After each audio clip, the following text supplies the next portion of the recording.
Well, howdy everyone. Welcome back to another episode of The Murder of Sonic the Hedgehog. Last time, we interrogated Knuckles and we think he's in the clear for now. I can't believe Tails was able to fix this so quickly. Kid is really a genius. The bowl of assorted nuts. The classic saloon snack. Seems like someone licked off the salt off all of them. What? Ugh. Or maybe they're just unsalted. Well, today, we're gonna head right on through. Knuckles gave her the key, and we can go to the next session of the train map, which looks to be... oh, poor Sonic's dead on the map. The library with SBO and Vector. Let's see what they've been up to. Ready to mosey down to the next car? You got it, partner. Onwards.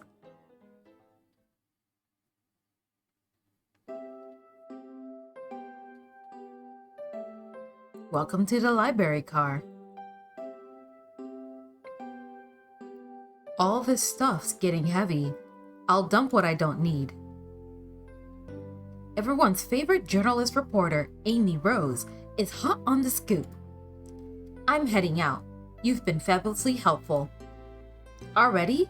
Before you go, SBO and I wanted to give you our presents. My presents? You're both so sweet. Thank you. Vector, it seems we have more guests. Amy, there you are. Have you found any leads yet? Oh, the detective pair needs help from the birthday girl? She knows everyone's allowed to be sassy on their birthday. This tip is just too juicy to ignore. I'll see you all around. Don't worry, Sonic. I'll be the one to avenge you, and quick. But how are you gonna leave? The door to the next car is locked. Oh, you doubt the birthday girl? The birthday girl has a master key. Right. The birthday girl gets the birthday key. Of course, it's a birthday privilege. Am I the only person that's never heard of this before? I never got any birthday keys. I'll solve this case before anyone else. Bye! Amy may be hasty, but she's thorough. Now, what are you two doing? Looking mighty suspicious, I say. I'm the detective, so I can't be the murderer. And I'm, just making sure things go well. Things aren't going great. Not sure if you've forgotten, but there was a murder. Well, I mean, besides that. Besides murder. My social skills, non-existent. I feel you there, Rusty. I really do. I'm Vector, the butcher. I'm licensed to handle raw meat. And I'm SBO, the poet. Poetry, a resonant message from poet to reader, meant to challenge our delicate perspectives with the most rhythmic of prose. Can I hear some? Sure, Teardrops in the spring. Can you hear me sing? La la la, dee dee dee. Was that it? I have more if you like. Cherry blossoms in the spring. I'm, satisfied for now. Thanks. At least he's rhyming, I suppose. Rusty and I are here to establish both of your alibis. Can you walk with us what happened after Amy had everyone leave the dining car? Oh, sure. It's simple. We just explained this to Amy, actually. When we were all sent off, Rouge, Blaze, Shadow, and Sonic all passed through this library car, where Amy told me and SBO to stay. I promptly picked the book off the shelf and made myself comfortable. Vector got bored, so he left to see what Knuckles was up to in the saloon car. Oh, should I be paying attention to the map? Things are moving. I just realized. Yep. Where was Rouge? We happened to see her lipstick stain on a cup at the saloon car. Rouge came over to the library car, seemingly looking for something. Then she went to search the saloon car. Maybe she dropped something, who knows? Happens to me all the time. I got such rotten luck when it comes to not losing things. She came back shortly after. We heard her shout, "No way!" at the brochure standing over there. But she left back to the casino car before Shadow came through and locked the door. Wonder what she found. She's obviously been on the hunt for something. After Rouge left, Shadow walked through the casino car, then entered the library car and locked the door behind him. More importantly, why has Shadow been locking doors? Shadow walked through the library car to the saloon car where Knuckle and I were playing games. He insisted on showing us up at Super Monkey Ball. I got so engrossed by the rolling monkey action, I hardly noticed when Shadow left the saloon car. I guess he walked through the library car to the casino car again, locking the door behind him. Then returned to the lounge car where he was meant to be stationed. When Vector came back, we realized Knuckles locked the door to the saloon car. We were stuck in the library car. That's when the train sped up. We were worried about the bookshelves falling on us, but we got through it all right. We sat trapped here until Amy arrived asking questions. She's the one that told us someone murdered Sonic. And yeah, that's all that happened. With all these locked doors, it seems Vector or Espio couldn't have left the library car or the saloon car. Thank you both for your cooperation. We're just gonna peek around and we'll return with any questions. If you return with any meat, I'll chop it up for you. And if you'd like to be serenaded with a poem, I got you covered too. Thanks, guys. Their alibis seem solid enough, but we should still search for clues. What we're looking for is any evidence that proves what they're saying is true. We need to confirm Vector's reason for leaving his post, and determine if Espio was actually in the library car reading. A tall task, but we can do it. Let's get to the bottom of this, Tails. Absolutely. Well, that was quite a mouthful, wasn't it? Look at us here, in the library car, Chaos Cola. Check out our book club. Book of the month, Gone Gal. We are going to check out the book club. Advertising is always friendly. Yes! Oh my gosh! Oh, I was wondering if he was gonna show up. I believe this little fellow in this corner. I realize you guys can't see my mouse actually. Okay, so next to this Chow poster here, there's this little orange guy here. That's Ian Jr. I was super curious because I was like, man, the artwork, the script writing, it all seems a lot very Ian, but I checked the credits and he's only in a special mention, so I don't know how much of a actual role he played, but it's nice to see that even his picture is here. And speaking of pictures, the conductor's here too, looking as adorable as ever. And I can't help but have to think about how risky it would be to have not only an open flame on a train car, but an open flame in a library on a train car. Right next to these papers here. Oh, brochures. There are travel destination ideas here, like amusement parks, caverns, hotels, restaurants. Oh! Rusty, look at this. There's a couple maps here. This seems to be a map of the library car. The books are categorized by genre, so which are listed here. I love a good overhead map. Let's take it. Library map is added to your inventory. Should we take this brochure about a cave too? Look, there's stalactites. Nah, leave it. Oh, yeah, that's fair. Nobody shares my fondness for caves. I think caves can be pretty cool. I really want to go see those like glowstone, the glowworm caves, and I'd love to be in one of those ice caves one day. I get dreadfully afraid I'm gonna get lost in a cave. I already get lost in a paper bag, and I'm sure I'd lose my head if it wasn't attached to my own shoulders. So I could only imagine that if I went into a cave by myself, I'd probably never see the light of day again. Otherwise, yeah, I think caves are pretty cool. There's a couple of books on the ground. Let's see. It's that book specifically, a globe, the table. There's a couple of options here. Vector singing in the back. What's up with these booklets? So many books on the ground. I wish we had time to pick them all up. I sadly have no interest in picking up these books. A lot of these were knocked out by the train speeding up. But Rouge put a lot of these out too, searching for something. What reckless behavior. I feel sorry for the poor books. The spines are creasing. They're opening too far. This kid feels empathy for everything. I can't help but feel the same way.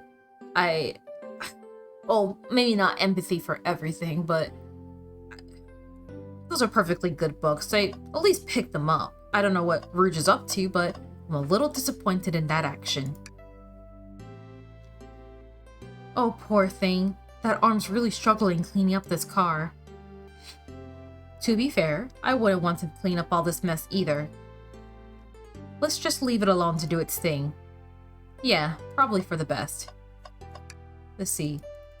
I thought we could bother it some. A table?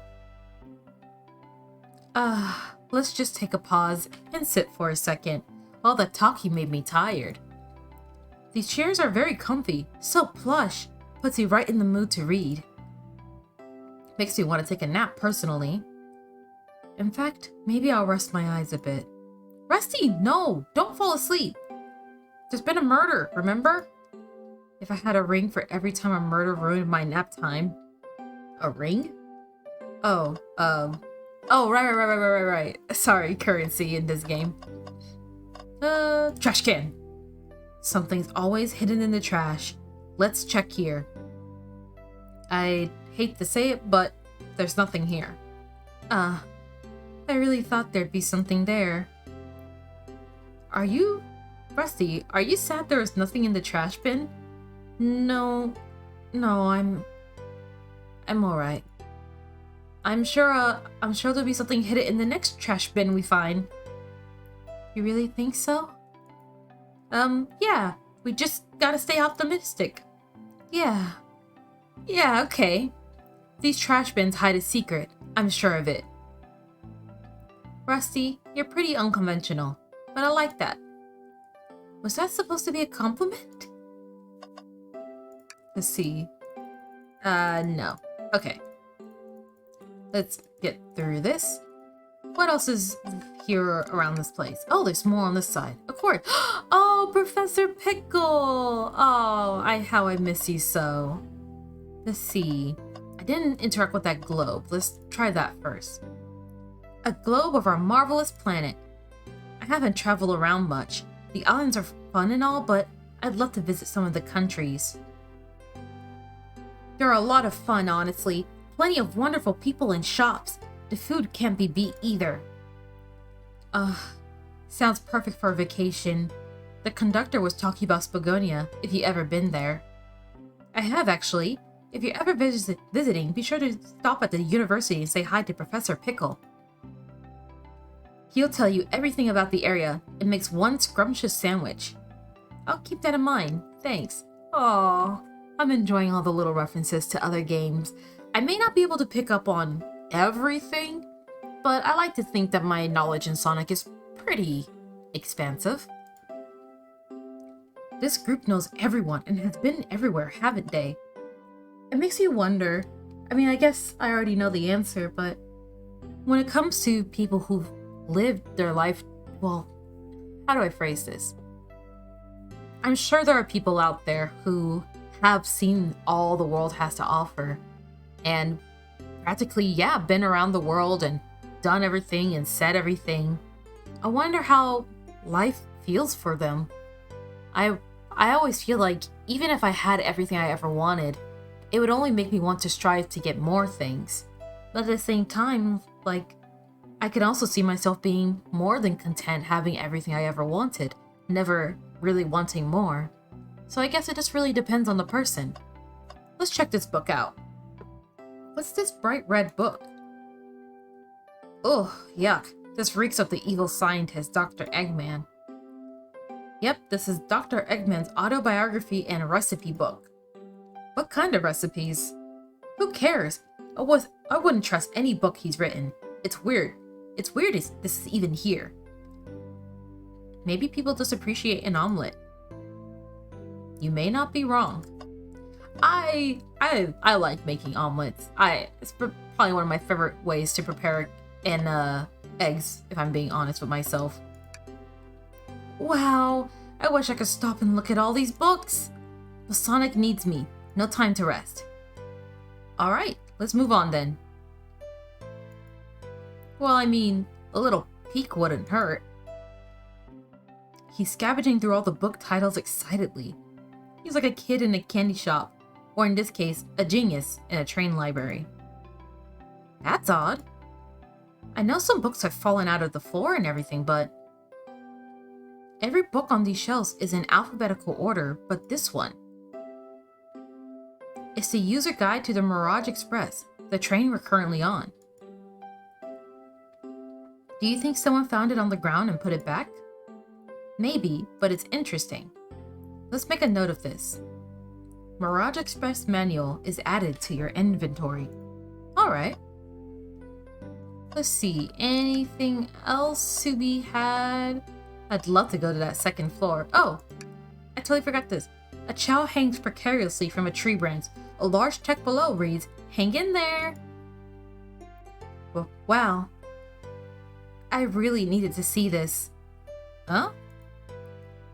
This little child's hanging in there, refusing to use his wings to fly to safety because choosing the hard way is often the most rewarding.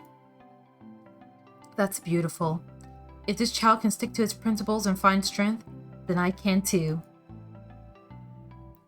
There is no way there was that much thought put into this poster. Right? Let's see, anything else I'm forgetting? I mean, there's SBO and Vector. Let's see what he's doing. Did you bring me any meat to chop? I may be a butcher, but they confiscated my meat cleaver before getting on the train. You actually tried to bring a knife on the train?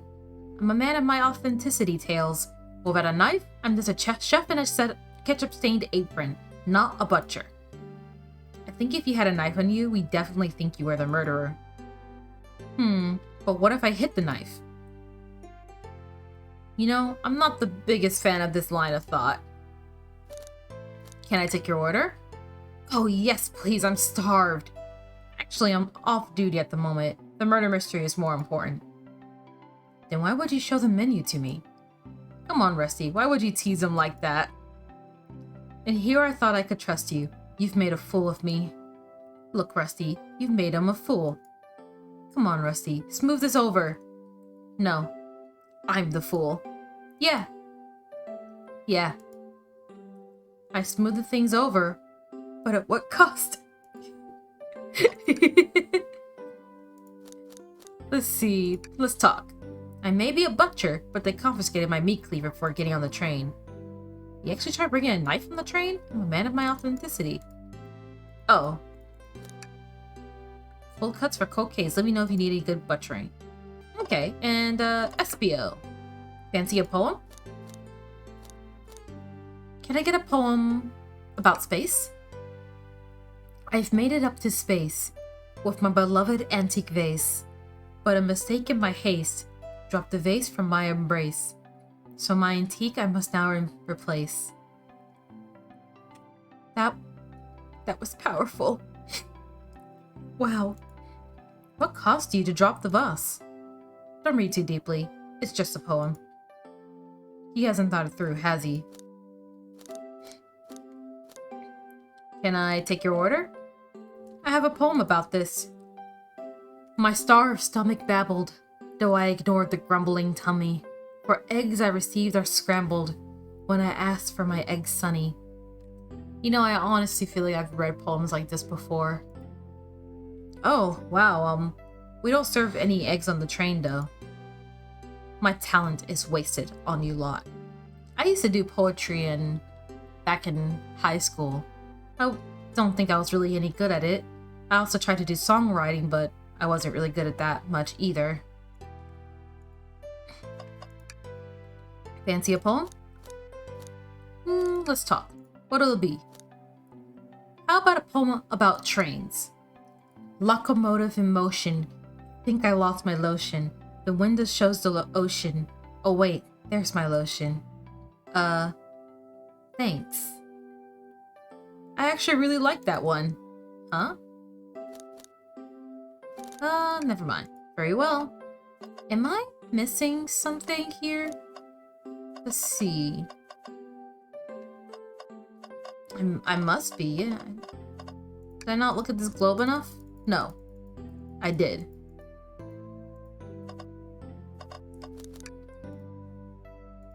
Oh geez, maybe in here? An exhaustive manual on the Mirage Express' many features and capabilities. Doesn't seem to mention how to drive the train, which would have been neat. Okay. An overhead map of the layout of the library, shelves and tables included. Alright. So I guess Vector's right there. So... guess we can't leave. Shadow supposedly walked through the library car before going into the saloon car. When Shadow left the library car, he locked this door on his way out. There's gotta be a reason he's doing this. We should make note of it. Yeah, I do believe we should. Shadow's lock is added to your inventory.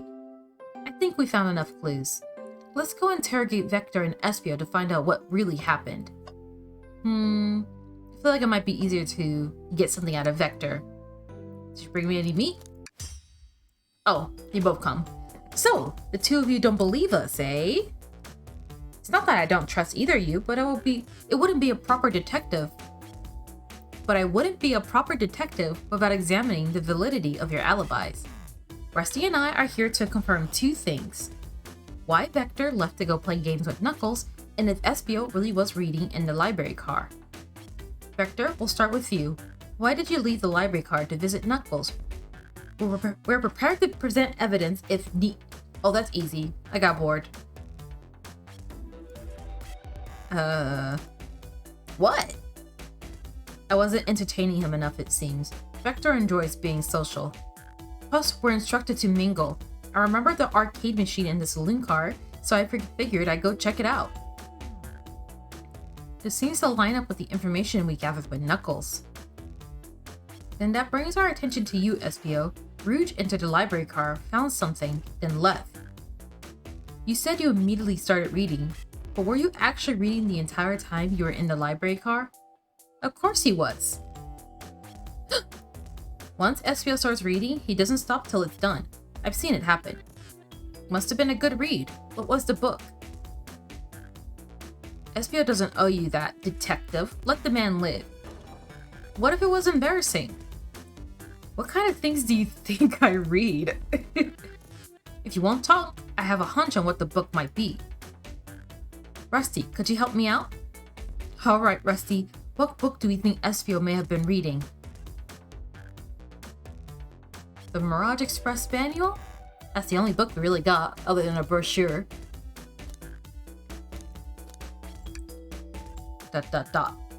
A manual? You think Espio is reading instructions? What argument could you possibly have to support this? Oh geez, I don't remember my controls! It's fine, figured it out. Oh, the platforms are bigger now. Okay, sure, maybe I shouldn't have gone on that spring. Oh, dear. They're throwing things now. Oh, I'm not gonna make it, am I? I'm not doing very well.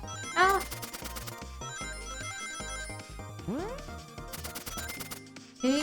Oh, just barely made it. Nice. Light bulb. There are books scattered around the floor, sure, but the remaining books on the shelf were all in alphabetical order. All except this manual, meaning someone, at the very least, picked up the manual and put it back in the incorrect place. I like that face you're making. This lack of attention to detail isn't normally like you, Espio. Hey now, I won't have any insulting of my pal like this. Calm down, Vector. I know you mean well, but I can handle myself. Apologies, SBO. A butcher and a poet. Friendships can form anywhere. That is indeed the book I was reading, the Mirage Express Manual. Trains are cool. In that case, we'd like to ask you a few questions about the manual, Rusty, if you don't mind. Could you ask SBO some questions about the manual? Just flip to a page and ask away. Oh, I see. Quiz SBO about the manual to prove you read it. Which page should I quiz him on? 97. Okay, what efficient and extremely accurate technology was installed to assist in keeping the train spotless? Robotic arms. During the events, they can perform a variety of tasks and are responsible for cleaning up trash and messes afterwards. I remember the conductor saying the train can clean itself, though I have a feeling the train company didn't want to hire any janitors. The robotic arms can also detect weapons or explosives being brought onto the train, ensuring passenger safety. Seems like SBO aced that question. Rusty, hit him with another one. Oh, okay, which page do I choose? Oh, I can go for multiple pages. Okay, 231. What is the Mirage Express's cancellation policy? No refunds and you will be charged with a no-show fee. This does not apply if you're over the age of 65. Gee, the person who made this rule must have been over 65. You have no idea how often rules are made, specifically because one person messed up. Last one, Rusty. Let's see if SBO can go 3 for 3. Gotcha. Which page should I pick last? I kind of want to do the farthest page I can do, because if he really was reading the entire book, then he would have gotten that far. What was implemented to support the conductor's duties and ease the train's general obligations? An intelligent data processing system. It works in tandem with the conductor to ensure smooth travel for guests. I remember this. The train has an autopilot, but it can't access its full suite of capabilities without the conductor present. Now, did I pass your little test? No. I hate to say it, but no. Huh? Just goofing, you passed. I completed your test with ease. All my efforts were only to please. But you joked and japed, said no to my face. Now I wish you were riddled with fleas. Did he just rhyme a curse at me? You've clearly read the manual. Those answers feel far too specific to be guesses. And you both had the nerve to question my buddy like that. Don't we want to be supporting folks who read? You have to admit though, reading the entire time a murder occurred does sound a bit suspicious, even if true. But he answered all my questions so calmly. That's very impressive. No, I understand everyone's cautious attitudes. Vector was the only one to see me reading after all. My alibi is hard to substantiate despite being the truth. Exclamation point. Well, you definitely read through the manual, so I suppose we can... SBO, is that true? Vector was the only one to see you reading? Yes, that's correct. Problem? Frankly, I don't believe that can be true, and we have evidence to back it up. Rusty? He always puts me on the spot. Okay, Rusty, think. We should have a piece of evidence linked to someone who saw SBO reading, but what? Well, I mean, I guess Rouge was in here scavenging, so Rouge probably would have seen him reading and not really care. But I guess the obvious answer is more specifically Shadow's lock. Shadow's lock? Please, pray tell, what this has to do with anything. We're up, Rusty. Let's get our argument together. Oh dear. It's time to rock and roll. This time with a bit more class and refinement. Oh, that's a lot of spikes happening. Oh no! Getting a lot faster. But I feel like I'm doing much better. What is being tossed? I'm not really getting a good look at it. Okay, oh dear. Oh, there's two of them there. Ooh, a nice 63. Not bad at all. Shadow walked through the library car to get to the saloon car, where he set the original high score on the arcade machine. Yeah, but I ended up beating it. It wasn't the high score long. Crocs are natural gamers. That's why I wear Crocs when I'm playing Battlefield. It makes my aim that much better, and that's my deepest, darkest secret. So if you're ever playing any game, Battlefield, Overwatch, Valorant, put on a nice pair of Crocs and watch your DPS improve. This is a certified fact. SBO said he saw Shadow enter the library car, but he's mentioned nothing about Shadow's return. He only mentions that Vector came back. When Shadow left Knuckles and Vector in the saloon car, SBO was fully seated reading his book for a good while at this point. Exclamation point! We know Shadow had to walk back through the library car when he left the saloon car, so there's absolutely no way Shadow and SBO didn't notice one another on Shadow's return trip. I mean, it was a simple slip-up. I was just fully immersed in my book that I didn't notice Shadow.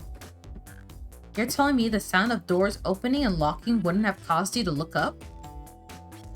Well, you see... I can sense SBO's desperation here. Defending the argument that he was reading the entire time isn't easy.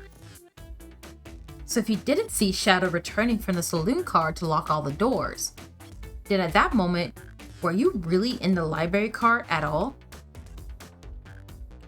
But how would SBO leave? Shadow locked all the doors and no one saw SBO in the saloon car. It's a mystery, my dear Rusty, one that I would love for SBO to solve. You gotta believe me! That cool demeanor is vanishing. Aww. Keep your level head, SBO. I was so involved in my book I didn't notice Shadow pass through the library car, honest.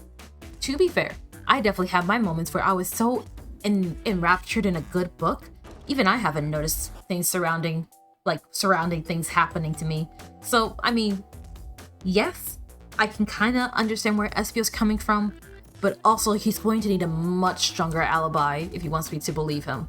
Otherwise, things aren't looking too great for him right now. When Vector returned, he even had to tap me on the shoulder to get my attention. Yeah, I think I remember doing that. I must avenge my friend's death, so I'll ask you again, SBO. If you weren't there for Shadow to see you reading, then how did you leave the library car? I didn't... Why doesn't this seem right to me? Tails definitely feels like he's onto something, but I don't see it. Was SBO simply sitting reading, or did he somehow vanish to not notice Shadow's return to the library car? He's also a chameleon? I don't really know if that's like species-ist of me, but I feel like that's kind of like the elephant in the room. What should I do?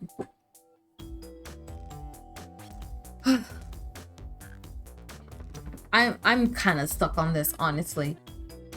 Like I said, personally, I know what it's like to get stuck into a good book and not really be aware of your surroundings, but things aren't really looking up for SBO.